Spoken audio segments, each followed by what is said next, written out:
ಎಲ್ಲರಿಗೂ ನಮಸ್ಕಾರ. ತಮಗೆಲ್ಲರಿಗೂ ಗೊತ್ತಿರುವಂತೆ ಮಾಪಪ್ ಸುತ್ತಿನ ಮೆಡಿಕಲ್ಲು ಮತ್ತು ಡೆಂಟಲಿನ ಆಪ್ಷನ್ ಎಂಟ್ರಿ ಪ್ರಕ್ರಿಯೆ 7/10/2025 ನಡೀತಾ ಇದೆ. ಯಾರು ಎರಡನೇ ಸುತ್ತಿನಲ್ಲಿ ಆಪ್ಷನ್ನೇ ಎಂಟ್ರಿ ಮಾಡದೆ ಉಳಿದಂತಹ ಸೀಟ್ಗಳು ಹಾಗೂ ರದ್ದುಪಡಿಸಿಕೊಂಡಂತಹ ಸೀಟ್ಗಳು ಒಟ್ಟು 311 ಮೆಡಿಕಲ್ಲು ಮತ್ತು ಡೆಂಟಲ್ 188 ಸೀಟ್ಗಳನ್ನು ನಾವು ಅಧಿಕೃತವಾಗಿ ಪಬ್ಲಿಷ್ ಮಾಡಿದ್ವಿ. ಮತ್ತು ತಾವು ಆಪ್ಷನ್ ಎಂಟ್ರಿ ಮಾಡ್ತಾ ಯಾರೆಲ್ಲ ಆಪ್ಷನ್ ಎಂಟ್ರಿ ಮಾಡ್ತಾಯಿದ್ರಿ ತಮಗೆ ಕ್ಲಾರಿಟಿ ಇದೆ. ಈಗಾಗಲೇ ಯಾರಿಗೆ ಮೆಡಿಕಲ್ ಸೀಟು ಸಿಕ್ಕಿರಲಿಲ್ಲ ಅವ್ರು ಮಾಡ್ತಾಯಿದ್ರಿ. ಮತ್ತು ಡೆಂಟಲ್ಲು ಸಿಕ್ಕಿ ಮೆಡಿಕಲ್ಲಿಗೆ ಹೋಗಬೇಕು ಅಂತನ್ನುವಂಥವ್ರು, ಆಯುಷು ಸಿಕ್ಕಿ ಮೆಡಿಕಲ್ಲಿಗೆ ಹೋಗುವಂಥವರಿಗೆ ನಾವು ಅವಕಾಶ ಮಾಡಿಕೊಟ್ಟಿದ್ವಿ. ಮತ್ತು ಇದು 3ನೇ ಸುತ್ತು ಕಡ್ಡಾಯ ಪ್ರವೇಶ ಪಡಿಬೇಕಾಗಿದೆ. ಈ ಹಿನ್ನೆಲೆಯಲ್ಲಿ ಸುಮ್ಮನೆ ತಾವು ಆಪ್ಷನ್ ಎಂಟ್ರಿ ಮಾಡಬಾರ್ದು ಅನ್ನೋ ಹಿನ್ನೆಲೆಯಲ್ಲಿ ನಾವು 3 ಸ್ಲ್ಯಾಬಿನ ಕಾಷನ್ ಡೆಪಾಸಿಟ್ ಅಂದರೆ ಕೋರ್ಸ್ ಫೀಸ್ ಅಂತಲೂ ಹೇಳ್ಬೋದು ತೆಗೆದುಕೊಳ್ತಿದ್ವಿ. ತಮಗೆಲ್ಲ ಗೊತ್ತಿರುವಂತೆ 1 ಲಕ್ಷ ಕಟ್ಟಿದಂಥವರಿಗೆ ಜಿ ಸೀಟ್ಗಳಿಗೆ ತಾವು ಭಾಗವಹಿಸ್ಬೋದು ಮತ್ತು ಆ ಡೆಂಟಲ್ನ ಎಲ್ಲ ಸೀಟ್ಗಳಿಗೆ ಭಾಗವಹಿಸ್ಬೋದಾಗಿತ್ತು. 12 ಲಕ್ಷ ಕಟ್ಟಿದಂಥವರು ಜಿ ಸೀಟು, ಪಿ ಸೀಟು ಮತ್ತು ಎಲ್ಲ ಡೆಂಟಲ್ ಸೀಟ್ಗಳು. ಪಿ ಸೀಟಲ್ಲಿ 12 ಲಕ್ಷದ್ದು ಬರುತ್ತೆ, ಪ್ರೈವೇಟ್ ಯೂನಿವರ್ಸಿಟಿನಲ್ಲಿ 20ರಿಂದ 25 ಲಕ್ಷದ್ದು ಸೀಟ್ ಸಹ ಬರುತ್ತೆ. ಅದಕ್ಕೆ ಸಹ ತಾವು ಭಾಗವಹಿಸುವಂಥದ್ದಕ್ಕೆ ಅವಕಾಶ ಕೊಟ್ಟಿದ್ವಿ. 25 ಲಕ್ಷ ಕೋರ್ಸ್ ಫೀಸನ್ನು ನೀವು ಮುಂಗಡವಾಗಿ ಪಾವತಿ ಮಾಡುವಂಥವರು ಜಿ, ಪಿ ಮತ್ತು NRI ಮತ್ತು ಮ್ಯಾನೇಜ್ಮೆಂಟು ಹಾಗೂ ಎಲ್ಲ ಡೆಂಟಲ್ ಸೀಟಿಗೆ ಭಾಗವಹಿಸುವಂಥದ್ದಕ್ಕೆ ನಾವು ಆಪ್ಷನ್ ಎನೇಬಲ್ ಮಾಡಿದ್ವಿ. ಅದರಂತೆ ತಾವು ಈಗಾಗಲೇ ಆಪ್ಷನ್ ಎಂಟ್ರಿ 7/10/2025 ತಾವು ಮಾಡ್ತಾಯಿದ್ದೀರಾ. ಈ ಹಣ ಕೆಲವರು ಅನುಮಾನ, ಸರ್ ಅದು ಹಣ ಸೀಟ್ ಸಿಕ್ಕಿಲ್ಲ ಅಂತಂದರೆ ತಮಗೆಲ್ಲ ಗೊತ್ತಿದೆ. ಅದನ್ನು ನಾವು ನಮ್ಮ ನೋಟಿಫಿಕೇಷನಲ್ಲಿ ಕ್ಲಾರಿಫೈ ಮಾಡಿದ್ವಿ, ಹಿಂದಿನ ವೀಡಿಯೋದಲ್ಲಿ ಸಹ ಹೇಳಿದ್ದೆ. ಮತ್ತೊಮ್ಮೆ ಹೇಳ್ತಾ ಇರುವಂಥದ್ದು, ಇದು ತುಂಬ ತಾವು ಕೇರ್ಫುಲ್ಲಾಗಿರಲಿ, ಸುಮ್ಮನೆ ತಮಾಷೆಗೆ ಆಪ್ಷನ್ ಎಂಟ್ರಿ ಮಾಡಬಾರ್ದು ಅನ್ನುವ ಹಿನ್ನೆಲೆಯಲ್ಲಿ ನಾವು ಮುಂಗಡ ಕೋರ್ಸ್ ಫೀಸನ್ನು ತೆಗೆದುಕೊಂಡಂಥದ್ದು. ನಿಮಗೆ ಸೀಟು ಸಿಕ್ಕಿದಲ್ಲಿ ನಿಮ್ಮ ಕೋರ್ಸ್ ಫೀಸಿಗೆ ಅಡ್ಜಸ್ಟ್ ಮಾಡ್ತೀವಿ. ಉದಾಹರಣೆಗೆ ನಿಮಗೆ ಸರ್ಕಾರಿ ಕಾಲೇಜಿನ ಸೀಟ್ ಸಿಕ್ತು ಅಂದರೆ ನಾವೇ ನಿಮಗೆ ಸ್ವಲ್ಪ ಉಳಿದ ಹಣವನ್ನು ಕೊಡಬೇಕಾಗುತ್ತೆ. ಒಂದು ವೇಳೆ ಖಾಸಗಿ ಕಾಲೇಜಿನಲ್ಲಿ ನಿಮಗೆ ಜಿ ಸೀಟ್ ಸಿಕ್ತು, ನೀವು 1 ಲಕ್ಷ ಕಟ್ಟಿದ್ದೀರಾ ಅಂತಂದರೆ ಉಳಿದಂಥ ಹಣವನ್ನು ತಾವು ನಮಗೆ ಕಟ್ಟಬೇಕಾಗುತ್ತೆ. ಅದೇ ರೀತಿ 12 ಲಕ್ಷ ಕಟ್ಟಿದ್ದಂಥವರಿಗೆ ಪ್ರೈವೇಟ್ ಯೂನಿವರ್ಸಿಟಿನಲ್ಲಿ ಪಿ ಸೀಟ್ ಸಿಕ್ತು ಅಂತಂದರೆ ತಾವೇ ನಮಗೆ ಉಳಿದಂಥ ಹಣವನ್ನು ಕಟ್ಟಬೇಕಾಗುತ್ತೆ. ಇದು ಒಟ್ಟು ನೀವು ಕಟ್ಟಿರುವಂತಹ ಈ ಮುಂಗಡ ಹಣವನ್ನು ನೀವು ಪ್ರವೇಶ ಪಡೆಯುವಂಥ ಕಾಲೇಜಿನ ಸೀಟಿಗೆ ನಿಗದಿಪಡಿಸಿರುವಂತಹ ಶುಲ್ಕಕ್ಕೆ ನಾವು ಹೊಂದಾಣಿಕೆಯನ್ನು ಮಾಡಿಕೊಳ್ಳುತ್ತೇವೆ. ಒಂದು ವೇಳೆ ನಿಮಗೆ ಸೀಟೇ ಸಿಕ್ಕಿಲ್ಲ ಅಂತಂದರೆ ಈ ಹಣವನ್ನು ನಿಮಗೆ ಮರುಪಾವತಿಯನ್ನು ಮಾಡ್ತೇವೆ. ತಾವು ಯಾವ ಖಾತೆಯಿಂದ ಹಣ ಕಟ್ಟಿದ್ರಿ ಆ ಖಾತೆಗೆ ನಾವು ಮರುಪಾವತಿಯನ್ನು ಮಾಡ್ತೀವಿ. ಹಾಗಾಗಿ ಯಾರು ಚಿಂತೆ ಮಾಡುವಂತಹ ಅವಕಾಶ ಇಲ್ಲ. ತಮಗೆಲ್ಲರಿಗೆ ಒಂದು ಖುಷಿ ವಿಚಾರ, ಕೆಲವರಿಗೆ ಈಗಾಗಲೇ ತುಂಬ ಡಿಲೇ ಆಗಿಬಿಟ್ಟಿದೆ, 22ರಿಂದ ಕಾಲೇಜ್ ಶುರುವಾಗಿದೆ ಅನ್ನುವಂಥದ್ದೆಲ್ಲ ಸಾಕಷ್ಟು ಚರ್ಚೆಗಳು ಆಗ್ತಾ ಇದೆ. ಬಟ್ ನಮ್ಮ ಕೈಯಲ್ಲಿಲ್ಲ. ನ್ಯಾಷನಲ್ ಮೆಡಿಕಲ್ ಕಮಿಷನ್ ಅವರು ಮತ್ತೆ ಕರ್ನಾಟಕ ರಾಜ್ಯದ 4 ಖಾಸಗಿ ಕಾಲೇಜುಗಳಿಗೆ 50-50-50ರಂತೆ ಒಟ್ಟು 200 ಸೀಟುಗಳನ್ನು ಹೆಚ್ಚಿಗೆ ಮಾಡಿದ್ದಾರೆ. ಈಗಾಗಲೇ ಸುಬ್ಬಯ್ಯ ಮೆಡಿಕಲ್ ಕಾಲೇಜಿಂದು ನಾವು ಸೀಟ್ ಮ್ಯಾಟ್ರಿಕ್ಸನ್ನು ಹಾಕಿದ್ದೀವಿ. BGS, ಶ್ರೀದೇವಿ ಮತ್ತು AJ ಮೆಡಿಕಲ್ ಕಾಲೇಜಿಂದು ಸೀಟ್ ಮ್ಯಾಟ್ರಿಕ್ಸನ್ನು ಸದ್ಯದಲ್ಲಿ ಇವತ್ತು ಹಾಕ್ತೀವಿ. ಹಾಗಾಗಿ ನಿಮಗೆ ಅವಕಾಶ ಕೊಡಬೇಕಾಗುತ್ತೆ ಸ್ವಲ್ಪ ಸಮಯನ. ಇನ್ನೊಂದು, ನಾವು ಎಲ್ಲ ನೋಟಿಫಿಕೇಷನ್ಸಲ್ಲಿ ನಾವೊಂದು ಹೇಳ್ತಿದ್ವಿ, ಸೀಟು ಇರಲಿ ಇಲ್ಲದೇ ಇರಲಿ ತಾವು ಆಪ್ಷನ್ ಎಂಟ್ರಿ ಮಾಡಿ ಅಂತ. ಯಾರೆಲ್ಲ ಲಾಗಿನ್ ಆಗಿ ಆಪ್ಷನ್ ಎಂಟ್ರಿ ಮಾಡೋದಕ್ಕೆ ಹೋಗಿದ್ದೀರಾ ತಮಗೆ ಕ್ಲಾರಿಟಿ ಇರುತ್ತೆ. ನಿಮ್ಮ ಎಡಭಾಗದಲ್ಲಿ ಎಲ್ಲ ಕಾಲೇಜುಗಳು ಇದೆ. ತಾವು ಕೇಳ್ಬೋದು, ಅಲ್ಲ ಆ ಸೀಟ್ ಮ್ಯಾಟ್ರಿಕ್ಸ್ ಪ್ರಕಾರ ಸೀಟೇ ಇಲ್ಲ ಆ ಕಾಲೇಜಲ್ಲಿ, ಆದರೆ ಸಹ ಕಾಲೇಜ್ ಡಿಸ್ಪ್ಲೇ ಆಗ್ತಾಯಿದೆ ಅಂತ. ಬಟ್ ನಾವು ನೋಟಿಫಿಕೇಷನಲ್ಲಿ ಹೇಳಿದ್ವಿ, ತಮಗೆ ನೆನಪಿರಬೇಕು, ಎಲ್ಲ ಕಾಲೇಜುಗಳ ಆಪ್ಷನ್ ಎಂಟ್ರಿ ಮಾಡಿ ನೋಡಿ. ಈಗ 4 ಕಾಲೇಜಿನ ಸೀಟ್ ಬಂತು, ನೀವು ಆಪ್ಷನ್ ಎಂಟ್ರಿ ಮಾಡಿತ್ತು ಅಂತಂದರೆ ಅದು ನಾವು ಅಲಾಟ್ಮೆಂಟ್ ಟೈಮಲ್ಲಿ ಕನ್ಸಿಡರ್ ಮಾಡ್ತೀವಿ. ಇದಕ್ಕಿಂತನೂ ಬಹು ಮುಖ್ಯವಾಗಿ ನಾವು ಯಾಕೆ ಆಪ್ಷನ್ ಎಂಟ್ರಿ ಮಾಡಿ ಅಂತ ಹೇಳ್ತಾ ಇದ್ದು ಅಂತಂದರೆ, ಕೆಲವು ವಿದ್ಯಾರ್ಥಿಗಳು ಕೊನೆ ತನಕ ಕ್ಯಾನ್ಸಲ್ ಮಾಡ್ಕೊಳ್ತಾರೆ, ನಮ್ಮ ಹತ್ರ ಬಂದು ಕ್ಯಾನ್ಸಲ್ ಮಾಡ್ತಾರೆ. ಆ ಸೀಟನ್ನು ಉದಾಹರಣೆಗೆ MCCದು ರಿಸಲ್ಟ್ ಅನೌನ್ಸ್ ಆದಮೇಲೆ ಸಹ ಅಲ್ಲಿ ಏನಾದರೂ ಸೀಟ್ ಸಿಕ್ಕಿ ಇಲ್ಲಿ ಸಹ ಸೀಟ್ ಸಿಕ್ಕಿದರೆ ಸಹ ನಾವು ಕ್ಯಾನ್ಸಲ್ ಮಾಡ್ತೀವಿ. ಇಂಥ ಸಂದರ್ಭಗಳಲ್ಲಿ ನಾವು ಮತ್ತೆ ನಾವು ಸೀಟ್ ಮ್ಯಾಟ್ರಿಕ್ಸ್ ಹಾಕಿ ನಿಮಗೆ ಅವಕಾಶ ಕೊಟ್ಟು ನಿಮ್ಮ ಹತ್ರ ಆಪ್ಷನ್ ಎಂಟ್ರಿ ಮಾಡೋದಕ್ಕೆ ಸಮಯ ಇರಲ್ಲ. ಹಾಗಾಗಿ ನೀವು ಕಳ್ಕೊಳ್ಳುವಂಥದ್ದು ಏನಿಲ್ಲ.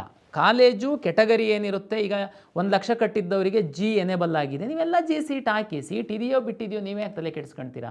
ಒಂದು ವೇಳೆ ಸೀಟ್ ಕ್ರಿಯೇಟ್ ಆಯಿತು, ನಿಮ್ಮ ರ್ಯಾಂಕಿಗೆ ಪೂರಕವಾಗಿತ್ತು ಅಂತಂದರೆ ಸೀಟ್ ಅಲಾಟ್ ಆಗುತ್ತೆ. ನೀವು ಕೆಲವರು ಇಲ್ಲ ನೀವು ಸೀಟ್ ಮ್ಯಾಟ್ರಿಕ್ಸಲ್ಲಿ ತೋರಿಸಿರಲಿಲ್ಲ, ನೀವು ಹೇಗೆ ಜಿ ಸೀಟ್ ಅಲಾಟ್ ಮಾಡಿಬಿಟ್ರಿ ಅಂತ ಹಿಂದಿನ ನಮ್ಮ ಅನುಭವದಲ್ಲಿ. ಅದಕ್ಕೇ ನಾವು ಪದೇ ವಿದ್ಯಾರ್ಥಿಗಳು ಮತ್ತು ಪೋಷಕರಿಗೆ ವಿನಂತಿ ಮಾಡಿಕೊಳ್ತಿರುವಂಥದ್ದು, ತಾವು ಸೀಟ್ ಮ್ಯಾಟ್ರಿಕ್ಸಲ್ಲಿ ಸೀಟ್ ಇಲ್ಲ ಅಂತಂದ್ರೂ ಸಹ ತಾವು ಆಪ್ಷನ್ ಎಂಟ್ರಿ ಮಾಡಿ ಎನ್ನುವಂಥದ್ದು ನಮ್ಮ ಮನವಿ. ಈಗಾಗಲೇ ನಾನು ಹೇಳ್ದಂಗೆ 4 ಖಾಸಗಿ ಕಾಲೇಜುಗಳ ಹೆಚ್ಚುವರಿ ಸೀಟ್ಗಳು ಬಂದಿರುವ ಹಿನ್ನೆಲೆಯಲ್ಲಿ ಆಪ್ಷನ್ ಎಂಟ್ರಿ ಪೋರ್ಟಲ್ ಏನು ಇವತ್ತು ಕ್ಲೋಸ್ ಆಗ್ತಾ ಇತ್ತು ಅದನ್ನು ನಾವು 15/10/2025 ಬೆಳಿಗ್ಗೆ 8 ಗಂಟೆಯವರೆಗೆ ಓಪನ್ ಇಡ್ತೀವಿ. ದಯಮಾಡಿ ಇದ್ರ ಸದುಪಯೋಗ ಪಡಿಸ್ಕೊಳ್ಳಿ. 15/10/2025 ಬೆಳಗ್ಗೆ 8 ಗಂಟೆಯವರೆಗೆ ಆಪ್ಷನ್ ಎಂಟ್ರಿ ಪೋರ್ಟಲ್ ಓಪನ್ ಇರುತ್ತೆ. ದಯಮಾಡಿ ಆಪ್ಷನ್ ಎಂಟ್ರಿ ಮಾಡಿಲ್ದಿರೋರು ಅನ್ನುವಂಥದ್ದು ನನ್ನ ಒಂದು ವಿನಂತಿ. ಮ್ಯಾಕ್ಸಿಮಮ್ ಆಪ್ಷನ್ ಎಂಟ್ರಿ ಮಾಡಿ. ಮತ್ತು ಆಪ್ಷನ್ ಎಂಟ್ರಿ ಮಾಡುವಾಗ ದಯಮಾಡಿ ತಾವು ಗಮನಿಸ್ಬೇಕು. ಉದಾಹರಣೆಗೆ ಪಿ ಸೀಟ್ ಅಂತ 12 ಲಕ್ಷ ಕಟ್ಟಿದ್ದವರು ತಾವು ಅಲ್ಲಿ ಪಿ ಸೀಟ್ ಅಂತಂದರೆ ಪ್ರೈವೇಟ್ ಯೂನಿವರ್ಸಿಟಿನಲ್ಲಿ 20-25 ಲಕ್ಷದ ಸೀಟ್ ಸಹ ಇದೆ.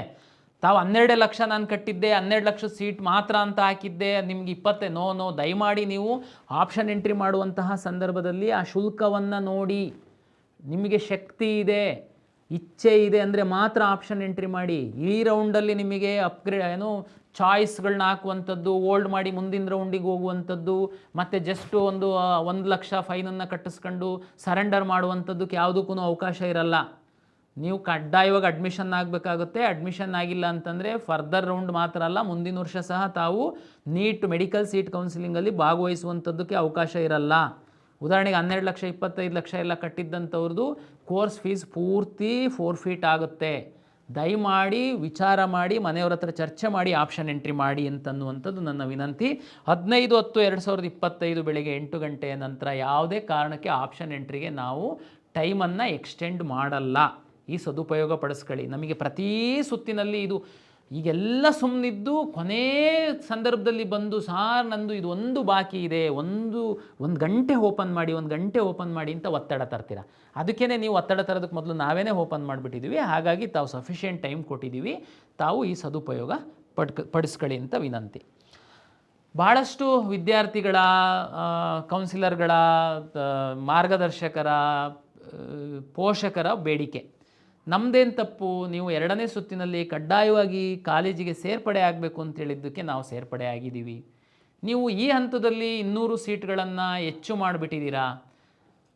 ಈಗ ನಮಗೆ ಅವಕಾಶ ತಪ್ಪೋಗಿದೆ ಅನ್ನುವಂಥದ್ದು ಖಂಡಿತ ಅದು ಒಪ್ಪುವಂಥದ್ದೇನೆ. ನಮ್ಮ ಆಗಲಿ ನಿಮ್ಮ ಇಬ್ಬರದ್ದು ತಪ್ಪಿಲ್ಲ ಇದರಲ್ಲಿ. ಕೊಟ್ಟಂಥವರು ದೆಹಲಿಯವರು, ನಾವು ಮಾಡುವಂಥದ್ದು ನಮ್ಮ ನಿರ್ದೇಶನದಂತೆ ತಾವು ಅಡ್ಮಿಷನ್ ಆಗಿದ್ದೀರಾ. ತಮ್ಮ ಒಂದು ಬೇಡಿಕೆ ನನಗೆ ನ್ಯಾಯಯುತವಾಗಿ ಕಂಡ ಹಿನ್ನೆಲೆಯಲ್ಲಿ ನಾವು ಅಡ್ಮಿಷನ್ ಆಗಿರುವಂತಹ ವೈದ್ಯಕೀಯ ವಿದ್ಯಾರ್ಥಿಗಳಿಗೆ 4 ಕಾಲೇಜುಗಳಲ್ಲಿ ಹೆಚ್ಚುವರಿ ಆಗಿರುವಂತಹ 50-50-50 ಸೀಟುಗಳಿಗೆ ಭಾಗವಹಿಸುವಂಥದ್ದಕ್ಕೆ ಅವಕಾಶ ಕೊಡುವಂಥದ್ದಕ್ಕೆ ನಾವು ತೀರ್ಮಾನ ಮಾಡಿದ್ದೀವಿ. ಇದರಲ್ಲಿ ಬಹುತೇಕ ನನಗೆ ಗೊತ್ತಿರುವಂತೆ ಯಾರು ಈಗಾಗಲೇ ಫೀಸ್ ಕಟ್ಟಿದ್ದೀರ, ನೀವು ಮತ್ತೊಂದು ಸರಿ ಫೀಸ್ ಕಟ್ಟುವಂಥ ಅಗತ್ಯ ಇಲ್ಲ. ಹಾಗಾಗಿ ನಿಮಗೆ ಸಮಯ ಏನು ಜಾಸ್ತಿ ಬೇಕಾಗಿಲ್ಲ. ಬಹುತೇಕ ಅರ್ಧ ದಿನ ಸಾಕು ಅಂತ ಅನಿಸುತ್ತೆ ನಿಮಗೆ. 200 ಸೀಟಿದೆ. ಆದರೆ ಒಂದು ತಿಳ್ಕೊಳ್ಳಿ, ನಮ್ಮ ನಿಯಮದ ಪ್ರಕಾರ ಈಗ ಆಲ್ರೆಡಿ ಖಾಲಿ ಇರುವಂತಹ ಸೀಟಿಗೆ ನಿಮ್ಮನ್ನು ಪರಿಗಣಿಸಲ್ಲ. ಓನ್ಲಿ ಈ 4 ಕಾಲೇಜುಗಳ 200 ಸೀಟುಗಳು ಏನು ಹೆಚ್ಚುವರಿ ಆಗಿದೆ ಆ ಸೀಟುಗಳಿಗೆ ಮಾತ್ರ ಈಗಾಗಲೇ ಪ್ರವೇಶ ಪಡೆದಿರುವಂತಹ ವೈದ್ಯಕೀಯ ವಿದ್ಯಾರ್ಥಿಗಳನ್ನು ನಾವು ಪರಿಗಣಿಸ್ತೀವಿ.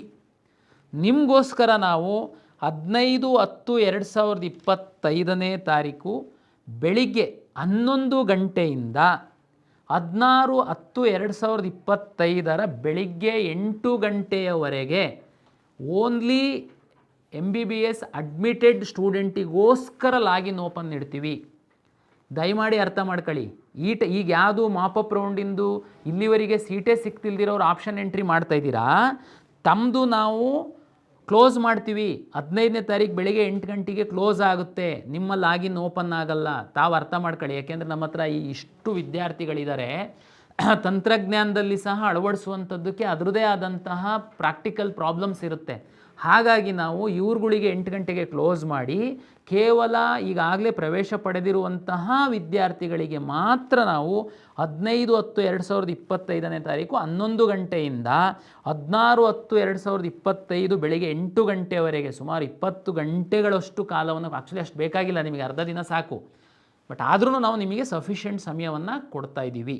ದಯಮಾಡಿ ಯಾರಾದ್ರೂ ಆಸಕ್ತಿ ಇದ್ದಲ್ಲಿ ಇದನ್ನು ಸದುಪಯೋಗ ಪಡಿಸ್ಕೊಳ್ಬಹುದು. ತಮಗೆಲ್ಲರಿಗೂ ಗೊತ್ತಿದೆ, ನೀವೇನು ದುಡ್ಡು ಕಟ್ಟೋದಿರಲ್ಲ, ಹಾಗಾಗಿ ಜಸ್ಟು ತಮ್ಮ ಲಾಗಿನ್ನನ್ನು ನಾವು ಎನೇಬಲ್ ಮಾಡ್ತೀವಿ. ನಿಮ್ಮ ಲಾಗಿನ್ ಒಳಗಡೆ ಈ 4 ಕಾಲೇಜುಗಳು ಮಾತ್ರ ಕಾಣುತ್ತೆ. ಆ 4 ಕಾಲೇಜಿನ ಆಪ್ಷನ್ಗಳನ್ನು ತಾವು ಎಂಟ್ರಿ ಮಾಡಬಹುದು ನಿಮ್ಮ ಇಚ್ಛೆಯನುಸಾರ. ಒಂದು ಕಿವಿ ಮಾತು ತಮಗೆ, ಈಗ ಉದಾಹರಣೆಗೆ ನೀವು ಅಡ್ಮಿಷನ್ ಆಗಿರುವಂತಹ ಕಾಲೇಜಿನಲ್ಲಿ ಇದ್ದೀರಾ, ನೀವು ಈ 4 ಕಾಲೇಜಿನ ಆಪ್ಷನ್ ಎಂಟ್ರಿ ಮಾಡಿ ಈ ಕಾಲೇಜಿನ ಸೀಟು ಏನಾದರೂ ನಿಮಗೆ ಸಿಕ್ಕಿದರೆ ಈಗಿರುವಂತಹ ಸೀಟು ಆಟೋಮೆಟಿಕ್ಕಾಗಿ ನಾವು ಬೇರೆಯವರಿಗೆ ಅಲಾಟ್ ಮಾಡಿಬಿಡ್ತೀವಿ. ಮತ್ತೆ ಇಲ್ಲ ನಾನು ಸುಮ್ಮನೆ ಒಂದು ನೋಡುವ ಸಿಗುತ್ತಾ ಹೇಗೆ, ಹೆಂಗೂ ಲಾಗಿನ್ ಆಗಿದ್ದೆ, ಆಪ್ಷನ್ ಎಂಟ್ರಿ ಮಾಡೋದಕ್ಕೆ ಓಪನ್ ಮಾಡಿದ್ದು ಅಂತಂದಿದ್ರು, ಅದಕ್ಕೆ ನಾನು ಎಂಟ್ರಿ ಮಾಡಿದ್ದೆ, ಇಲ್ಲ ಈಗ ಸಿಕ್ಕಿರೋದು ಇಷ್ಟ ಇಲ್ಲ, ನಾನು ಆಲ್ರೆಡಿ ಇರೋದು ನೋ ಅವಕಾಶ, ಅದು ಇಲ್ಲ ಇದು ಇಲ್ಲ ಆಗ್ಬಿಡುತ್ತೆ. ಅದಕ್ಕೇ ಈಗ ಸುಮ್ಮನೆ ಇಲ್ಲ ಎಲ್ಲ ಖುಷಿ ಇದೆ ಈಗಿರೋ ಕಾಲೇಜು ಅಂದರೆ ತಮಾಷೆಗೋಸ್ಕರ ಲಾಗಿನ್ ಆಗಿ ಆಪ್ಷನ್ ಎಂಟ್ರಿ ಮಾಡೋದಕ್ಕೆ ದಯಮಾಡಿ ಬರೋಕ್ಕೆ ಹೋಗಬೇಡಿ. ಸಿಕ್ಕಿರುವಂಥದ್ದು ಇಷ್ಟ ಇಲ್ಲ, ಉದಾಹರಣೆಗೆ 12 ಲಕ್ಷದ ಸೀಟ್ ಸಿಕ್ಕಿದೆ, ನಿಮಗೆ ಈಗ ಸೀಟ್ ಜಾಸ್ತಿ ಬಂದಿರೋದ್ರಿಂದ ಸ್ವಲ್ಪ ಬಾರ್ಡ್ರಲ್ಲಿದ್ದೀರಾ, ನಿಮಗೆ ಪ್ರೈವೇಟ್ ಕಾಲೇಜಲ್ಲಿ ಅಥವಾ ಗೌರ್ಮೆಂಟ್ ಕಾಲೇಜಲ್ಲಿ ಜಿ ಸೀಟ್ ಸಿಗ್ಬೋದು, ಅವ ನಿಮಗೊಂದು ದೊಡ್ಡ ಮೊತ್ತದ ಹಣ ಉಳಿಯುತ್ತೆ, ಪಾರ್ಟಿಸಿಪೇಟ್ ಮಾಡಿ ಖಂಡಿತ. ಆದರೆ ಈ 4 ಕಾಲೇಜಿಗೆ ಸೀಮಿತವಾಗಿ. ಈಗ ಜಿ ಸೀಟೇ ಸಿಕ್ಕಿದೆ, ಇನ್ನೊಂದು ಜಿ ಸೀಟ್ ಯಾವುದಾದ್ರೂ ಕಾಲೇಜಲ್ಲಿ ಸಿಗುತ್ತಾ ಅಂತ ಹಾಕ್ತೀರಾ, ಓಕೆ ಸಿಗ್ಬೋದು, ಈ 4 ಕಾಲೇಜಲ್ಲಿ ಏನಾದ್ರು ಜಿ ಸೀಟ್ ಸಿಗುತ್ತೆ. ಆಮೇಲೆ ನಿರ್ಧಾರ ಮಾಡ್ತೀರಾ, ಇಲ್ಲ ನನಗೀಗ ಸಿಕ್ಕಿರೋ ಕಾಲೇಜೇ ಸರಿ ಇದೆ, ಹಾಸ್ಟೆಲ್ ಅಡ್ಮಿಷನ್ ಆಗಿದ್ದೀನಿ, ಎಲ್ಲ ಸೆಟ್ ಆಗಿಬಿಟ್ಟಿದ್ದೀನಿ, ಫ್ರೆಂಡ್ಸ್ ಆಗಿದ್ದಾರೆ, ಹಂಗಾಗಿ ನಾನು ಇದನ್ನೇ ಮುಂದುವರಿಸ್ತೀನಿ, ಅವಕಾಶ ಇರಲ್ಲ. ದಯಮಾಡಿ ಅರ್ಥ ಮಾಡ್ಕೊಳ್ಳಿ. ಹಾಗಾಗಿ ಯಾರು ಅಪ್ಗ್ರೇಡ್ ಆಗುವಂಥ ಅವಕಾಶಗಳಿದ್ದಾವೆ, ಸ್ವಲ್ಪ ಬಾರ್ಡ್ರಲ್ಲಿ ನಾನು ಇದ್ದೀನಿ ಅನ್ನುವಂಥವ್ರು ಇದ್ದೀರಾ, ಖಂಡಿತ ಭಾಗವಹಿಸಿ. ಯಾಕೆಂತಂದರೆ ಇಲ್ಲಿ ವ್ಯತ್ಯಾಸ ತುಂಬ ಇದೆ. ಈಗ 1.5 ಲಕ್ಷದ್ದು ಸೀಟು, 12 ಲಕ್ಷದ ಸೀಟು, ಇಲ್ಲ ಪ್ರೈವೇಟ್ ಯೂನಿವರ್ಸಿಟಿ ಕಾಲೇಜ್ಗಳಲ್ಲಿ 20ರಿಂದ 25 ಲಕ್ಷದ ಇರುವಂಥವ್ರು ಏನಾದ್ರು 12 ಲಕ್ಷಕ್ಕೆ ತಾವು ಶಿಫ್ಟ್ ಆಗ್ತೀರಾ ಅಂತಂದರೆ ತಮ್ಮ ಪೇರೆಂಟ್ಸಿಗೆ ಸಾಕಷ್ಟು ದೊಡ್ಡ ಮೊತ್ತದ ಒಂದು ಹಣ ಉಳಿತಾಯ ಆಗುತ್ತೆ. ಹಾಗಾಗಿ ನೀವು ರ್ಯಾಂಕ್ ಇರುವಂಥವ್ರು, ಅದಕ್ಕೆ ನಿಮಗೆ ಫಸ್ಟ್ ರೌಂಡ್ ಸೆಕೆಂಡ್ ರೌಂಡಲ್ಲಿ ತಮಗೆ ಸೀಟ್ ಸಿಕ್ಕಿದೆ. ಈಗ ಲೇಟಾಗಿ ನಾವು 200 ಸೀಟು ಆ್ಯಡ್ ಮಾಡಿರೋದ್ರಿಂದ ನಿಮಗೆ ಅದು ಅನ್ಯಾಯ ಆಗಬಾರ್ದು ಅಂತ ನಿಮಗೆ ಕೊಡ್ತಿರುವಂತಹ ಒಂದು ಇದು ಅವಕಾಶ. ಇದು ತಾವು ಒಂದು ಕ್ಯಾಲ್ಕುಲೇಷನ್ ಮಾಡಿ ಇದರಿಂದ ಬೆನಿಫಿಟ್ ಆಗುತ್ತೆ, ಪ್ರಯೋಜನ ಆಗುತ್ತೆ ಅಂತಂದರೆ ಖಂಡಿತ ತಾವು ದಯಮಾಡಿ ಈ ಒಂದು ಅವಕಾಶವನ್ನು ಸದುಪಯೋಗ ಪಡಿಸಿಕೊಳ್ಳಿ ಅನ್ನುವಂಥದ್ದು ನಂದು ವಿನಂತಿ. ಅದ್ರ ಜೊತೆಗೆ ತಾವು ಪೇರೆಂಟ್ಸ್ ಜೊತೆ ವಿಚಾರ ಮಾಡಿ, ಒಂದು ವೇಳೆ ನಿಮಗೆ ಅಪ್ಗ್ರೇಡ್ ಆಯಿತು ಅಂತಂದರೆ ಹೀಗಿರುವಂಥ ಸೀಟ್ ಹೋಗುತ್ತೆ ಅನ್ನುವಂಥದ್ದು ಭಾಳ ಸ್ಪಷ್ಟವಾಗಿ ತಾವು ತಮ್ಮ ಮನೆಯವರಿಗೆ ತಿಳಿಸಿ. ಆಮೇಲೆ ಕಾಲೇಜಲ್ಲಿ ಡಾಕ್ಯುಮೆಂಟ್ ಕೊಟ್ಬಿಟ್ಟಿದ್ದೀವಿ, ಕೊಡೋದಕ್ಕೆ ಸಮಸ್ಯೆ ಆಗೋದು, ಅದು ಏನು ಚಿಂತೆ ಮಾಡಬೇಡಿ. ಯಾಕೆಂತಂದರೆ ನಿಮ್ಮದು ಸೀಟೇನು ಆ ಕಾಲೇಜಿಗೆ ಖಾಲಿ ಉಳಿಯಲ್ಲ. ಯಾಕೆಂತಂದರೆ ತಾವು ಅಪ್ಗ್ರೇಡ್ ಆಗಿ ಬೇರೆ ಕಾಲೇಜಿಗೆ ಹೋಗ್ತಿದ್ದಂಗೆ ನಿಮ್ಮಿಂದ ರಿಲೀಸ್ ಆಗುವಂತಹ ಸೀಟು ಅದೇ ಸುತ್ತಿನಲ್ಲಿ ನಾವು ಬೇರೆಯವರಿಗೆ ಏನು ಮಾಪಪ್ಪಲ್ಲಿ ಈಗ ನಮ್ಮ ಕ್ಯೂನಲ್ಲಿ ಇದ್ದಾರೆ, ಈಗ ಆಪ್ಷನ್ ಎಂಟ್ರಿ ಮಾಡ್ಕೊಂಡು ಅವರಿಗೆ ಅಲಾಟ್ ಮಾಡೋದ್ರಿಂದ ಕಾಲೇಜವ್ರು ನಿಮಗೆ ಏನು ಸಮಸ್ಯೆ ಮಾಡಲ್ಲ, ದಾಖಲೆಗಳನ್ನ ಕೊಟ್ಟು ಕಳಿಸ್ತಾರೆ. ಫೀಸು ಅಷ್ಟೇ, ನೀವು ಎಕ್ಸ್ಟ್ರಾ ಏನು ಫೀಸ್ ಕಟ್ಟಿದ್ದೀರಿ ಆ್ಯಕ್ಚುಲಿ ಕಟ್ಸ್ಕೊಳಂಗಿಲ್ಲ. ಕೆಲವರು ಸಣ್ಣ ಪುಟ್ಟದ್ದು ಸ್ಕಿಲ್ ಲ್ಯಾಬು ಅದು ಇದು ಕಟ್ಟಿರ್ಬೋದು, ಅದು ತಾವು ಮಾತಾಡ್ಕೊಳ್ಳಿ, ಅದನ್ನು ನಿಮಗೆ ರೀಫಂಡ್ ಮಾಡ್ತಾರೆ. ಯಾಕೆಂದರೆ ಬೇರೆ ವಿದ್ಯಾರ್ಥಿ ಬಂದಾಗ ಸಹ ಅವರಿಗೆ ಕೊಡೋದ್ರಿಂದ ಕಾಲೇಜಿನ ಫೀಸ್ ಏನಿದೆ, ಸರ್ಕಾರ ನಿಗದಿಪಡಿಸಿರುವಂತಹ ಫೀಸ್ ಏನಿದೆ ಅದಂತೂ ನಮ್ಮ ಹತ್ರನೇ ಇದೆ KENL, ನಾವು ಇನ್ನೂ ಕಾಲೇಜಿಗೆ ಕೊಟ್ಟಿಲ್ಲ.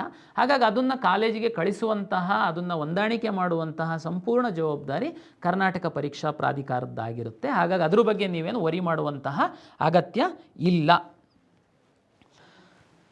ಈಗ ನಾನು ಈ ಹಿಂದೆ ಈಗ ಅಂದರೆ ಏನು ಮಾಪಪ್ ಕೌನ್ಸಿಲಿಂಗಲ್ಲಿ ಇಲ್ಲಿವರೆಗೆ ವೈದ್ಯಕೀಯ ಸೀಟುಗಳೇ ಸಿಗದೆ ಇದ್ದಂಥವ್ರು ಏನು ಆಪ್ಷನ್ ಎಂಟ್ರಿ ಮಾಡ್ತಾಯಿದ್ರಿ, ತಮಗೆ ನಾವು ಪ್ರತಿ ನೋಟಿಫಿಕೇಷನ್ಸಲ್ಲಿ ಸೀಟ್ ಇರಲಿ ಬಿಡಲಿ ದಯಮಾಡಿ ನೀವು ಆಪ್ಷನ್ ಎಂಟ್ರಿ ಮಾಡಿ ಅಂತ ಯಾಕೆ ಹೇಳ್ತಾ ಇದ್ವಿ ಅನ್ನುವಂಥದ್ದು ಈಗ ನಿಮಗೆ ಕ್ಲಾರಿಟಿ ಬಂದಿರ್ಬೋದು ಅಂತ ನಾನು ಭಾವಿಸ್ತೀನಿ.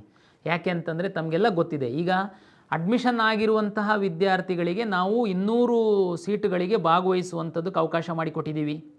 ಈಗ ಫಾರ್ ಎಕ್ಸಾಂಪಲ್ ಯಾವುದೋ ಒಂದು ಖಾಸಗಿ ಕಾಲೇಜಲ್ಲಿ ನಾರ್ತ್ ಕರ್ನಾಟಕದಲ್ಲಿರುವಂತಹ ವಿದ್ಯಾರ್ಥಿ, ಅವನು ಮಂಗಳೂರವನಾಗಿರ್ತಾನೆ, ಮಂಗಳೂರು ಏಜೆನಲ್ಲಿ ಈಗ 50 ಸೀಟ್ ಬಂದಿದೆ, ಅವನು ಆ ಕಾಲೇಜಿಗೆ ಆಪ್ಷನ್ ಎಂಟ್ರಿ ಮಾಡ್ತಾನೆ, ಅಡ್ಮಿಟೆಡ್ ಸ್ಟೂಡೆಂಟು.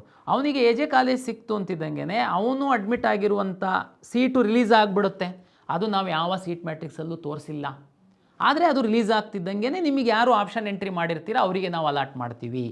ಈ ಕಾರಣಕ್ಕೋಸ್ಕರ ನಾವು ಮೊದಲಿಂದ ತಮಗೆ ವಿನಂತಿ ಮಾಡ್ತಿದ್ದಿದ್ದು, ಸೀಟ್ ಇರಲಿ ಬಿಡಲಿ ಸೀಟ್ ಮ್ಯಾಟ್ರಿಕ್ಸಲ್ಲಿ ದಯಮಾಡಿ ತಾವು ಸೀಟ್ ಆಪ್ಷನ್ ಎಂಟ್ರಿ ಮಾಡಿ, ಈ ಉದ್ದೇಶಕ್ಕೋಸ್ಕರ ಹೇಳ್ತಾ ಇದ್ವಿ. ಯಾಕೆಂದರೆ ನಾವು ಅದನ್ನು ನಿಮಗೆ ಇಂಥ ಹುಡುಗ ಅಪ್ಗ್ರೇಡ್ ಆಗಿದ್ದಾನೆ, ಇವನು ಈ ಸೀಟ್ ರಿಲೀಸ್ ಮಾಡಿದ್ದಾನೆ, ಈಗ ನೀವು ಆಪ್ಷನ್ ಎಂಟ್ರಿ ಮಾಡಿ ಅಂತ ನಾವು ಪಬ್ಲಿಷ್ ಮಾಡಿ ನಿಮಗೆ ಸಮಯ ಕೊಡುವಂಥದ್ದಕ್ಕೆ ಅವಕಾಶಗಳಿರಲ್ಲ. ಅಲಾಟ್ಮೆಂಟ್ ಮಾಡುವಾಗಲೇ ಸಾಫ್ಟ್ವೇರು ಯಾರು ಅಡ್ಮಿಟೆಡ್ ಸ್ಟೂಡೆಂಟ್ಸು 4 ಕಾಲೇಜಲ್ಲಿ ಆಪ್ಷನ್ ಎಂಟ್ರಿ ಮಾಡಿರ್ತಾರೆ ಅವರು ಯಾವುದಾದ್ರೂ ಬೇರೆ ಕಾಲೇಜಿಗೆ ಈ 4 ಕಾಲೇಜಿಗೆ ಸೀಟ್ ಅಪ್ಗ್ರೇಡ್ ಆದರೆ ಅವ್ರು ಇಟ್ಕೊಂಡಿರುವಂತಹ ಸೀಟು ರಿಲೀಸ್ ಆಗಿ ಯಾರು ಮಾಪಪ್ಪಲ್ಲಿ ಫ್ರೆಶ್ಶಾಗಿ ಭಾಗವಹಿಸಿರುವಂಥ ವಿದ್ಯಾರ್ಥಿಗಳು ಆಪ್ಷನ್ ಎಂಟ್ರಿ ಮಾಡಿದರೆ ಅವರಿಗೆ ಅಲಾಟ್ ಆಗಿಬಿಡುತ್ತೆ. ಈ ಹಿನ್ನೆಲೆಯಲ್ಲಿ ನಾವು ಸೀಟ್ ಮ್ಯಾಟ್ರಿಕ್ಸ್ ಆಧರಿಸಿ ಆಪ್ಷನ್ ಎಂಟ್ರಿ ಮಾಡಬೇಡಿ.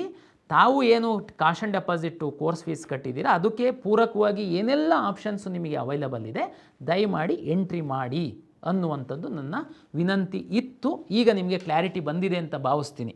ಹಾಗಾಗಿ ದಯಮಾಡಿ ಅದನ್ನು ಸದುಪಯೋಗ ಪಡಿಸ್ಕೊಳ್ಳಿ. ಜೊತೆಗೆ ಮತ್ತೊಮ್ಮೆ ನಾನು ಪ್ರಾಧಿಕಾರದ ವತಿಯಿಂದ ಹೇಳ್ತಾ ಇರುವಂಥದ್ದು ಪೋಷಕರಿಗೆ, ವಿದ್ಯಾರ್ಥಿಗಳಿಗೆ, ದಯಮಾಡಿ ನೀವು ಕೋರ್ಸ್ ಫೀಸನ್ನು ಆಪ್ಷನ್ ಎಂಟ್ರಿ ಮಾಡುವಾಗಲೇ ಬರುತ್ತೆ. ಆ ಫೀಸನ್ನು ನೋಡಿ. ಸೀಟು ಕೆಲವು ಕಾಲೇಜ್ಗಳಲ್ಲಿ ಫೀಸು 12 ಲಕ್ಷ ಇದ್ದರೆ ಪ್ರೈವೇಟ್ ಯೂನಿವರ್ಸಿಟಿ ಅಂತ ಯಾರು ಸ್ಟೇಟಸ್ ತಗೊಂಡಿದ್ದಾರೆ ಅವ್ರದ್ದು 20 ರಿಂದ 25 ಲಕ್ಷ ಇದೆ. ದಯಮಾಡಿ ಅದನ್ನು ನೋಡಿ ಆಪ್ಷನ್ ಎಂಟ್ರಿ ಮಾಡಿ. ಇದು 3ನೇ ಸುತ್ತಿನ ಕೌನ್ಸಿಲಿಂಗ್ ಇದೆ. ಆಮೇಲೆ ನೀವು ನಾನು ಆಪ್ಷನ್ ಎಂಟ್ರಿ ಫಸ್ಟಿಂದ ಮಾಡಿದ್ದೆ, ಇದು ಇರಲಿ ಅಂತ ಲಾಸ್ಟಲ್ಲಿ ಆಪ್ಷನ್ ಎಂಟ್ರಿ ಮಾಡಿದ್ದೆ, ನನಗೆ ಅದೇ ಅಲರ್ಟ್ ಆಗಿಬಿಟ್ಟಿದೆ. ನಾನು ಆ್ಯಕ್ಚುಲಿ ಫಸ್ಟ್ ಆಪ್ಷನ್ ಬೇರೆ, ಅರೆ ಫಸ್ಟು ಇದು ಸಿಕ್ಕಿದರೆ ನಾನು ಕಾಲೇಜಿಗೆ ಹೋಗ್ತೀನಿ, ಅದು ಸಿಕ್ಕಿಲ್ಲ ಅಂದರೆ ಅದು ಸಿಕ್ಕಿಲ್ಲ, ಇದೇ ತಾನೇ ಪ್ರಿಯಾರಿಟಿ ಅಂತ ಹೇಳುವಂಥದ್ದು. ನೀವು 10 ಕಾಲೇಜ್ ಆಪ್ಷನ್ ಎಂಟ್ರಿ ಮಾಡಿದ್ದೀರಾ ಅಂತಂದರೆ ಏನರ್ಥ? ನಿಮ್ಮ ಪ್ರಿಯಾರಿಟಿ ಫಸ್ಟು ಇದು, ಅದು ಸಿಕ್ಕಿಲ್ಲ 2, ಅದು ಸಿಕ್ಕಿಲ್ಲ 3, ಅದು ಸಿಕ್ಕಿಲ್ಲ 4 ಅಂತ ತಾವು 10. ಒಂದು ವೇಳೆ ಕಂಪ್ಯೂಟರು ನಿಮ್ಮ ರ್ಯಾಂಕಿಗೆ ಪೂರಕವಾಗಿ ನೀವು 10ನೇ ಕಾಲೇಜೇ ನೀವು ಎಲಿಜಿಬಲ್ ಇದ್ರಿ ಅಂದರೆ 10 ಅಲಾಟ್ ಮಾಡಿದೆ. ನೀವಿಲ್ಲಿ ಬಂದು ಇಲ್ಲ ನಾನು 1ನೇ ನಂಬರ್ ಕಾಲೇಜ್ ಬೇರೆ ಇತ್ತು, ನನಗೆ 10ನೇದು ಅಲಾಟ್ ಮಾಡಿದ್ದೀರಾ, ನನಗೆ ಇದು ಇಷ್ಟ ಇಲ್ಲ, ಹಂಗೆ ಹೇಳಲಿಕ್ಕೆ ಬರಲ್ಲ. ಆವಾಗ ನೀವು ಒಂದೇ ಎಂಟ್ರಿ ಮಾಡಿ ನಿಮಗೆ ಇಷ್ಟ ಇರುವಂಥದ್ದು. ಅದಕ್ಕೆ ತಾವು ಆ ಕಾಲೇಜಿಗೆ ಹೋಗುವಂತಹ ಇಚ್ಛೆ ಇರುವಂತಹ, ಆ ಕಾಲೇಜ್ ಸಿಕ್ಕಿದರೆ ಹೋಗ್ತೀನಪ್ಪ ನನಗೆ ಇಷ್ಟ ಇದೆ, ಹಾಗೂ ಆ ಕಾಲೇಜಲ್ಲಿರುವಂತಹ ಫೀಸ್ ಏನಿದೆ ಅದನ್ನು ಕಟ್ಟುವಂಥದ್ದಕ್ಕೆ ನನಗೆ ಶಕ್ತಿ ಇದೆ ಅನ್ನುವಂಥದ್ದನ್ನು ಖಾತ್ರಿಪಡಿಸ್ಕೊಂಡು ಮಾತ್ರ ತಾವು ಆಪ್ಷನ್ ಎಂಟ್ರಿ ಮಾಡಬೇಕು ಅನ್ನುವಂಥದ್ದು ವಿದ್ಯಾರ್ಥಿಗಳಲ್ಲಿ ಹಾಗೂ ಪೋಷಕರಲ್ಲಿ ಪ್ರಾಧಿಕಾರದ ವತಿಯಿಂದ ವಿನಂತಿಯನ್ನು ಮಾಡಿಕೊಳ್ತಾ ಇದ್ದೀನಿ. ದಯಮಾಡಿ ನೀವು ಸೀಟ್ ಅಲಾಟ್ಮೆಂಟ್ ಆದಮೇಲೆ ಇಲ್ಲಿ ಬಂದು ಕ್ಯಾನ್ಸಲೇಷನಿಗೆ ಬಂದು ನಿಮ್ಮ ಕೋರ್ಸ್ ಫೀಸನ್ನು ಮುಟ್ಟುಗೋಲು ಹಾಕ್ಕೊಳ್ಳುವಂಥದ್ದಕ್ಕೆ ನನಗೆ ಇಷ್ಟ ಇಲ್ಲ. ಏಕೆಂದರೆ ಕಷ್ಟಪಟ್ಟು ಗಳಿಸಿರುವಂಥ ಹಣವನ್ನು ನಾವು ಸುಮ್ಮನೆ ಇಲ್ಲಿ ಮುಟ್ಟುಗೋಲು ಹಾಕ್ಕೊಂಡು ಬಿಟ್ಟರೆ ತುಂಬ ಬೇಜಾರಾಗುತ್ತೆ. ಅದಕ್ಕೆ ಅವಕಾಶ ಕೊಡಬೇಡಿ. ಸಾಕಷ್ಟು ಸಮಯ ಕೊಡ್ತಾಯಿದ್ದೀವಿ, ವಿಚಾರ ಮಾಡಿ ಹಾಕಿ ಅಂತನ್ನುವಂಥದ್ದು. ಮತ್ತು ತಮಗೆಲ್ಲ ಗೊತ್ತಿದೆ, MCC ಅವ್ರು ರಿಸಲ್ಟ್ ಪಬ್ಲಿಷ್ ಮಾಡ್ತಾರೆ. ತಾವು ಸಹ MCCನಲ್ಲಿ ಬೇಕಾದರೆ ಭಾಗವಹಿಸಿ ಅಂತ ನಾನು ಹೇಳಿದ್ದೆ. ಅಡ್ಮಿಟ್ ಆಗಿರೋ ಸ್ಟೂಡೆಂಟ್ ಸಹ ಭಾಗವಹಿಸಿ ಅಂತ ಹೇಳಿದ್ದೆ. ಈಗ ಭಾಗವಹಿಸ್ತಿರುವಂಥವರು ಸಹ MCCನಲ್ಲಿ ಭಾಗವಹಿಸಿ, ಏನು ಚಿಂತೆ ಮಾಡಬೇಡಿ ಅಂತ ನಾನು ಹೇಳಿದ್ದೆ. ಅದು ಈಗಲೂ ನಮ್ಮದೇನು ಸ್ಟ್ಯಾಂಡ್ ಹಾಗೇ ಇದೆ, ನಾವೇನು ಚೇಂಜ್ ಮಾಡಿಲ್ಲ. MCC ಅವರು ನಮಗೆ ರಿಸಲ್ಟು ಕೊಟ್ಟ ನಂತರ ನಿಮಗೆ ಕ್ಲಾರಿಟಿ ಬರುತ್ತೆ. ನಾವು ಸಹ ಪ್ರಾವಿಷನಲ್ ರಿಸಲ್ಟ್ ಕೊಡ್ತೀವಿ. ಆದರೆ MCCನಲ್ಲೂ ಸೀಟ್ ಸಿಕ್ಕಿ ಇಲ್ಲೂ ಸೀಟ್ ಸಿಕ್ಕಿತ್ತು ಅಂತಂದರೆ ಪ್ರಾವಿಷನಲಲ್ಲಿ ನಾವು ಫೈನಲ್ ರಿಸಲ್ಟನ್ನು ನಾವು ರನ್ ಮಾಡುವಂತಹ ಸಂದರ್ಭದಷ್ಟೊತ್ತಿಗೆ ತಾವು MCCನಲ್ಲಿ ಮುಂದುವರಿಯಲ್ಲ, KENಲ್ಲೇ ಮುಂದುವರಿತೀರಾ ಅಂತನ್ನುವಂಥದ್ದು ನಮಗೆ ಲಿಖಿತವಾಗಿ ಕೊಡಬೇಕು. ಯಾಕೆ ಅಂತಂದರೆ MCCದು ಥರ್ಡ್ ರೌಂಡ್ ಕೌನ್ಸಿಲಿಂಗ್ ಲಿಸ್ಟಲ್ಲೂ ಇದ್ದು ನಮ್ಮ ಪ್ರಾವಿಷನಲ್ ಥರ್ಡ್ ರೌಂಡ್ ಲಿಸ್ಟಲ್ಲೂ ತಮ್ಮ ಹೆಸರಿದ್ದರೆ ನಾನು KE ಹೆಸರನ್ನು KEನಲ್ಲಿ ತಾವು ಎಂಟ್ರಿ ಮಾಡಿರುವಂಥ ಆಪ್ಷನನ್ನು ಡಿಲೀಟ್ ಮಾಡಿ ನಾನು ಫೈನಲ್ ರಿಸಲ್ಟನ್ನು ರನ್ ಮಾಡಿ ರಿಸಲ್ಟ್ ಕೊಡ್ತೀನಿ. ಆಮೇಲೆ ಬರೋಕ್ಕೆ ಹೋಗಬೇಡಿ, ಇಲ್ಲ ಸರ್ ನಾವು ಫೈನಲ್ ರಿಸಲ್ಟ್ ಬಂದಮೇಲೆ ಡಿಸೈಡ್ ಮಾಡ್ತೀವಿ MCCಗೆ ಹೋಗ್ಬೇಕಾ ಇಲ್ಲಿ ಹೋಗ್ಬೇಕಾ, ನೋ, ಅವಕಾಶ ಇಲ್ಲ. ನಾನು ಈಗಲೇ ಕ್ಲಿಯರಾಗಿ ಹೇಳ್ತಾ ಇದ್ದೀನಿ. ಈಗಲೇ ನಮ್ಮ ಪ್ರಾವಿಷನಲ್ ರಿಸಲ್ಟ್ ಹಾಕ್ಲಿದ್ದಂಗೆ ಡಿಸೈಡ್ ಮಾಡಬೇಕು ನೀವು. ಫಸ್ಟ್ ಆಫ್ ಆಲ್ ನೀವು ಡೀಮ್ಡ್ MCCಗಂತೂ ನೀವು ಹೋಗ್ತೀರಾ ಅಂತ ನಾನೇ ಡಿಸೈಡ್ ಮಾಡಿಬಿಡ್ತೀನಿ. ಹಂಗಾಗಿ ನಮ್ಮಲ್ಲಿ ಡಿಲೀಟ್ ಮಾಡ್ತೀನಿ. ಇಲ್ಲ ಕೆಲವರು ಪೇರೆಂಟ್ಸ್ ಬೇಡ ಸರ್ MCC ನಂದಲ್ಲಿ ಒಂದು 2 ಲಕ್ಷ ಕಾಶ್ ಆ್ಯಂಡ್ ಡೆಪಾಸಿಟ್ ಹೋದರೂ ಪರವಾಗಿಲ್ಲ, ನನಗೆ KEನಲ್ಲಿ ಒಳ್ಳೆ ಸೀಟ್ ಸಿಕ್ಕಿದೆ, ನಾನು ಇಲ್ಲಿ ಮುಂದುವರಿತೀನಿ ಸರ್ ಅಂತಂದರೆ ದಯಮಾಡಿ ತಾವು ಬಂದು ನಮಗೆ ರಿಕ್ವೆಸ್ಟ್ ಕೊಟ್ಟರೆ ನಾವು ನಿಮ್ಮನ್ನ ಹೆಸರಲ್ಲಿ ಇಡ್ತೀವಿ. ನಿಮ್ಮ ಆಪ್ಷನ್ಸ್ ಇಟ್ಟು ನಾವು ಫೈನಲ್ ರಿಸಲ್ಟ್ ರನ್ ಮಾಡ್ತೀವಿ. ಇಲ್ಲಾಂದರೆ ನಿಮ್ಮನ್ನು ಇಲ್ಲಿ ಕಿತ್ತಾಕಿ ನಾವು ಫೈನಲ್ ರಿಸಲ್ಟನ್ನು ಪಬ್ಲಿಷ್ ಮಾಡ್ತೀವಿ. ದಯಮಾಡಿ ಇದನ್ನು ಗಮನದಲ್ಲಿ ಇಟ್ಕೊಳ್ಳಿ ಅಂತೇಳಿ ಹೇಳ್ತಾ, ಸಮಯದ ಅಭಾವ ಇದೆ, ದಯಮಾಡಿ ನಮಗೆ ಟೈಮನ್ನು ಎಕ್ಸ್ಟೆಂಡ್ ಮಾಡಿ ಅಂತ ಮನವಿ ತೆಗೆದುಕೊಂಡು ಬರೋದಕ್ಕೆ ಹೋಗಬೇಡಿ. ಸಫಿಷಿಯೆಂಟ್ ಸಮಯವನ್ನು ಕೊಟ್ಟಿದ್ದೀವಿ. ಸುಬ್ಬಯ್ಯ ಕಾಲೇಜಿನ ಸೀಟ್ ಮ್ಯಾಟ್ರಿಕ್ಸ್ ಈಗಾಗಲೇ ಪಬ್ಲಿಷ್ ಮಾಡಿದ್ದೀವಿ. AJ ಶ್ರೀದೇವಿ ಇನ್ನೇನು ಸದ್ಯದಲ್ಲಿ ಪಬ್ಲಿಷ್ ಮಾಡ್ತಾಯಿದ್ದೀವಿ. ದಯಮಾಡಿ ಇದನ್ನು ನೋಡಿ ಆಪ್ಷನ್ ಎಂಟ್ರಿ ಮಾಡಿ ಅಂತೇಳಿ ಎಲ್ಲರಿಗೆ ಒಂದು ವಿನಂತಿಯನ್ನು ಮಾಡಿಕೊಳ್ತಾ, ಕರ್ನಾಟಕ ಪರೀಕ್ಷಾ ಪ್ರಾಧಿಕಾರದ ವತಿಯಿಂದ ಎಲ್ಲ ಮೆಡಿಕಲ್ ಡೆಂಟಲ್ ಕೌನ್ಸಿಲಿಂಗಲ್ಲಿ ಭಾಗವಹಿಸುತ್ತಿರುವಂತಹ ಎಲ್ಲ ವಿದ್ಯಾರ್ಥಿಗಳು ಹಾಗೂ ಪೋಷಕರುಗಳಿಗೆ ಮತ್ತೊಮ್ಮೆ ನಮಸ್ಕಾರಗಳು.